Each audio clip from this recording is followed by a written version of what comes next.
Первая фата – мантилья.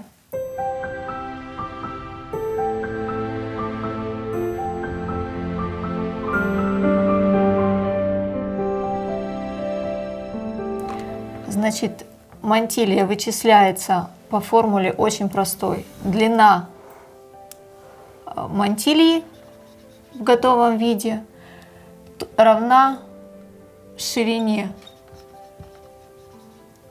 этой же мантильи. То есть мы всегда делаем круг. Но исключением могут быть варианты, когда нам нужно сделать фату, например, длиной от 3 метров. Если мы делаем, например, мантилью, предположим, длина 3,5, при этом ширина ее будет все равно 3 метра. Длина 4, ширина 3.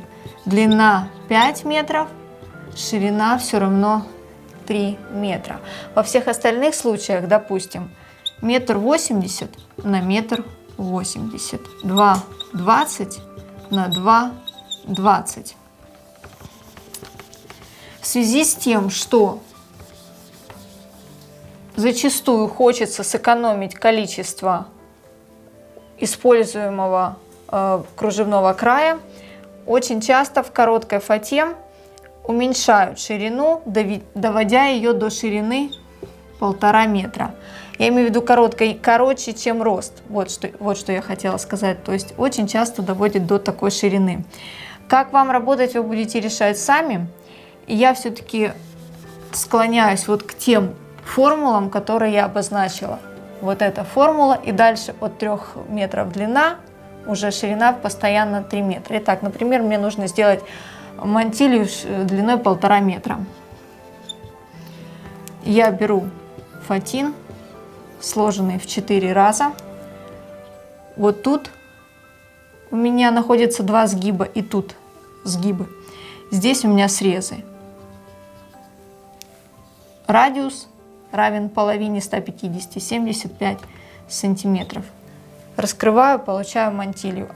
Декорируем кружевным краем, декорируем, например, косой бейкой. Косую бейку мы можем использовать готовую. Край косой бейки мы всегда оплавляем.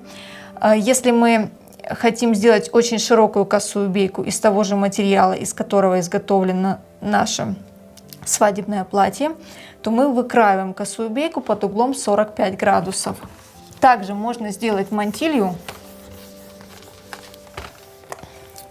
Вначале выкроили, допустим, овал или круг, что у вас по модели предусмотрено, и небольшой участок срезали, допустим, 5-10 сантиметров от верха, 15 сантиметров от верха. Заранее просто просчитать это надо. Вот этот участок вы присобираете на машинке в сборке. Здесь у вас, допустим, кружевной край. И у вас получается та же мантилья, но немного присборенная у основания. То есть вот такой вариант тоже можно сделать.